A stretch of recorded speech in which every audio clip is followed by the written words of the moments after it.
अस्सलाम वालेकुम। बेहतरीन ड्रामा सीरियल शिद्दत में आप देखे हैं जी क्या हो रहा है।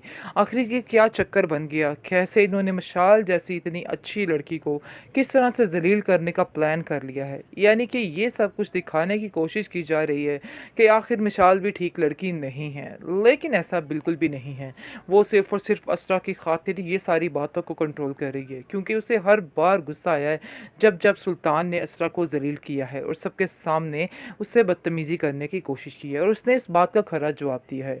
लेकिन अब जाकर असरा को इस चीज़ का अंदाज़ा भी हो रहा है कि काफ़ी ज़्यादा चीज़ें ठीक हो रही थी, लेकिन इसकी वजह से काफ़ी ज़्यादा चीज़ें फिर से ख़राब हो रही हैं, क्योंकि उसको बिल्कुल ही वक्त नहीं मिलता है और इतनी वो मसरूफ़ हो चुकी है मशल में, दिन रात वो उसको इसके साथ ही रहती है, जिसकी वजह से वो काफ़ी परेशान हो चुकी है। और ये चीज़ वो सोच रही है कि काफ़ी ज़्यादा दूर कर रही है उसको सुल्तान से। इस बात की टेंशन ने भी इसको काफ़ी परेशान किया है। इसको और कुछ नहीं सूझता तो वो जाती है अपनी माँ के घर और वहाँ जाकर कहती है अपनी भाभी से कि भाभी मुझे ऐसा लग रहा है कि जैसे इसकी वजह से भी काफ़ी ज़्यादा मसले क्रिएट हो रहे हैं और काफ़ी ज़्यादा हमारे घर में यानी कि तंग हो रहे हैं। मुझे मेरी सास ने भी कहा है, क्योंकि तलत भी इसको समझाती है कि बेटा अपने घर को बचाने के लिए थोड़ा-सा सुल्तान पे ध्यान देना होगा, क्योंकि उसे अक्सर इस बात की शिकायत रहती है कि तुम उस पर ध्यान नहीं देती हो। ऐसा हरगिज़ ना करना, अपने घर को अपने हाथों से खुद बर्बाद करने पे क्यों तुली हुई हो? तुम्हें इस लड़की से जान छुड़ानी होगी। रखो ठीक है, लेकिन मैं तुम्हें ये नहीं कहती कि इस मशल से अपनी जान छुड़वा लो।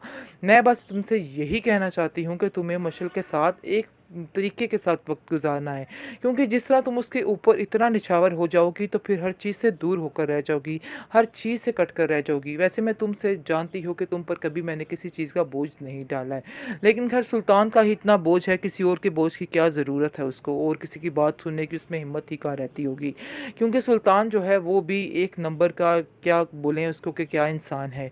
क्योंकि आप देखेंगे कि किस तरह से वो जानबूझकर मशल के नज़दीक जाने की कोशिश कर रहा है। ये चीज़ असरा को बिल्कुल नाकाबिले बर्दाश्त हो रही है, लेकिन अक्लमंदी वो इस तरह से करे कि वो उससे कता ताल्लुक़ कर दे। कता ताल्लुक़ ना करे, आहिस्ता-आहिस्ता लिमिट में रह के उससे थोड़ी बातचीत कम कर दे, क्योंकि इसके आने जाने की वजह से, इसको ज़्यादा इंटरफेयर करने की वजह से भी ये सब कुछ हो रहा है। क्योंकि मशल को इस बात की समझ नहीं आ रही है कि उसके घर का क्या माहौल है, क्या होता जा रहा है उसके साथ। लेकिन असरा को इस तरह की बेवकूफ़ी नहीं करनी चाहिए थी कि हर वक़्त उसके पीछे ही मंडलाते नहीं रहना चाहिए था। दरअसल असरा को बहुत ज़्यादा सादी तबीयत वाली लड़की दिखाया गया है कि उस बेचारी को किसी बात का कोई पता नहीं चलता है, किसी बात से कोई फ़र्क नहीं पड़ता है। बहुत ही अच्छी संजीदा सी लड़की दिखाई गई है और बताया गया है कि इसलिए इतनी साफ़ नीयत वाली लड़की को बिल्कुल भी टेंशन नहीं होती और इस लड़की के ऊपर ही मुसीबतें आती हैं। कुछ हुआ इस तरह से ही है, क्योंकि असरा और सुल्तान की जोड़ी बिल्कुल भी ठीक नहीं है।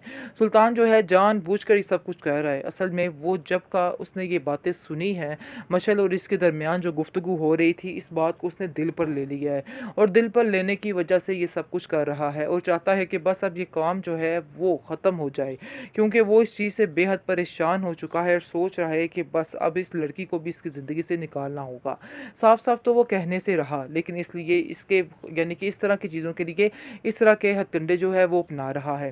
खैर आप देखेंगे किस तरह कहती है कि अगर आपको मसला है मशल से तो मैं उसको छोड़ देती हूँ, उससे बिल्कुल बातचीत नहीं करूँगी। लेकिन वो कहता है कि मैंने तुम्हें कब कहा, बल्कि मैं तो तुम्हें ये कहना चाहता था कि उसके साथ बातचीत ज़्यादा बढ़ाओ, क्योंकि अगर तुम मुझसे ऐसी हो जाओगी फिर हो सकता है तुम्हारे अंदर भी कोई खूबी, कोई तब्दीली आ जाए। लेकिन मुझे नहीं लगता कि तुम्हारे अंदर कोई भी खूबी, कोई तब्दीली आ सकती है। तुम जैसी हो वैसी ही रहने वाली हो।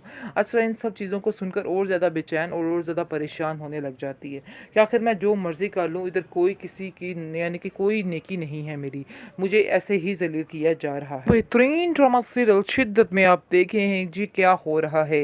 आखिर ये क्या चक्कर बन गया, कैसे इन्होंने मशाल जैसी इतनी अच्छी लड़की को किस तरह से जलील करने का प्लान कर लिया है। यानी कि ये सब कुछ दिखाने की कोशिश की जा रही है कि आखिर मिशाल भी ठीक लड़की नहीं है, लेकिन ऐसा बिल्कुल भी नहीं है। वो सिर्फ और सिर्फ असरा की खातिर ये सारी बातों को कंट्रोल कर रही है, क्योंकि उसे हर बार गुस्सा आया है जब जब सुल्तान ने असरा को जलील किया है और सबके सामने उससे बदतमीज़ी करने की कोशिश की है और उसने इस बात का खरा जवाब दिया है। लेकिन अब जाकर असरा को इस चीज़ का अंदाज़ा भी हो रहा है कि काफ़ी ज़्यादा चीज़ें ठीक हो रही थी, लेकिन इसकी वजह से काफ़ी ज़्यादा चीज़ें फिर से ख़राब हो रही हैं। क्योंकि उसको बिल्कुल ही वक़्त नहीं मिलता है और इतनी वो मसरूफ़ हो चुकी है मशल में, दिन-रात वो उसको इसके साथ ही रहती है, जिसकी वजह से वो काफ़ी परेशान हो चुकी है और ये चीज़ वो सोच रही है कि काफ़ी ज़्यादा दूर करेगी उसको सुल्तान से। इस बात की टेंशन ने भी इसको काफ़ी परेशान किया है। इसको और कुछ नहीं सूझता तो वो जाती है अपनी माँ के घर और वहाँ जाकर कहती है अपनी भाभी से कि भाभी मुझे ऐसा लग रहा है कि जैसे इसकी वजह से भी काफ़ी ज़्यादा मसले क्रिएट हो रहे हैं और काफ़ी ज़्यादा हमारे घर में यानी कि तंग हो रहे हैं। मुझे मेरी सास ने भी कहा है, क्योंकि तलत भी इसको समझाती है कि बेटा अपने घर को बचाने के लिए थोड़ा-सा सुल्तान पे ध्यान देना होगा, क्योंकि उसे अक्सर इस बात की शिकायत रहती है कि तुम उस पर ध्यान नहीं देती हो। ऐसा हरगिज़ ना करना, अपने घर को अपने हाथों से खुद बर्बाद करने पे क्यों तुली हुई हो? तुम्हें इस लड़की से जान छुड़ानी होगी। रखो ठीक है, लेकिन मैं तुम्हें ये नहीं कहती कि इस मशल से अपनी जान छुड़वा लो। मैं बस तुमसे यही कहना चाहती हूँ कि तुम्हें मशल के साथ एक तरीके के साथ वक़्त गुज़ारना है। क्योंकि जिस तरह तुम उसके ऊपर इतना निछावर हो जाओगी तो फिर हर चीज़ से दूर होकर रह जाओगी, हर चीज़ से कट कर रह जाओगी। वैसे मैं तुमसे जानती हूँ कि तुम पर कभी मैंने किसी चीज़ का बोझ नहीं डाला है, लेकिन ख़ैर सुल्तान का ही इतना बोझ है, किसी और के बोझ की क्या ज़रूरत है उसको, और किसी की बात सुनने की उसमें हिम्मत ही कहाँ रहती होगी। क्योंकि सुल्तान जो है वो भी एक नंबर का, क्या बोलें उसको, कि क्या इंसान है। क्योंकि आप देखेंगे कि किस तरह से वो जानबूझकर मशल के नज़दीक जाने की कोशिश कर रहा है। ये चीज़ असरा को बिल्कुल नाकाबिले बर्दाश्त हो रही है, लेकिन अक्लमंदी वो इस तरह से करे कि वो उससे कता ताल्लुक़ कर दे। कता ताल्लुक़ ना करे, आहिस्ता-आहिस्ता लिमिट में रह के उससे थोड़ी बातचीत कम कर दे। क्योंकि इसके आने-जाने की वजह से, इसको ज़्यादा इंटरफेयर करने की वजह से भी ये सब कुछ हो रहा है।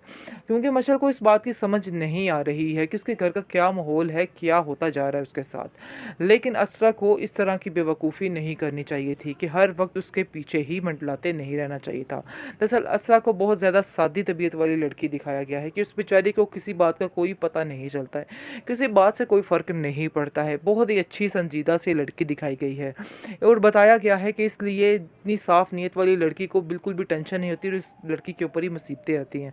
कुछ हुआ इस तरह से ही है, क्योंकि इसरा और सुल्तान की जोड़ी बिल्कुल भी ठीक नहीं है।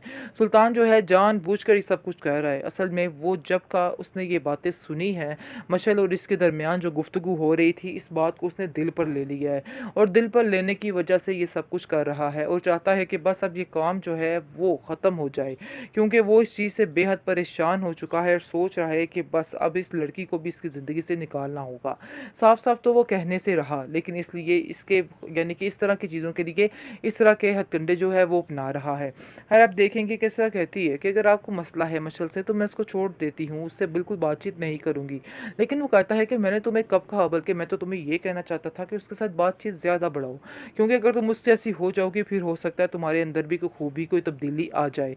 लेकिन मुझे नहीं लगता कि तुम्हारे अंदर कोई भी खूबी, कोई तब्दीली आ सकती है। तुम जैसी हो वैसी ही रहने वाली हो। असरा इन सब चीज़ों को सुनकर और ज़्यादा बेचैन और ज़्यादा परेशान होने लग जाती है कि आखिर मैं जो मर्ज़ी कर लूँ, इधर कोई किसी की यानी कि कोई नेकी नहीं है मेरी। मुझे ऐसे ही ज़लील किया जा रहा है।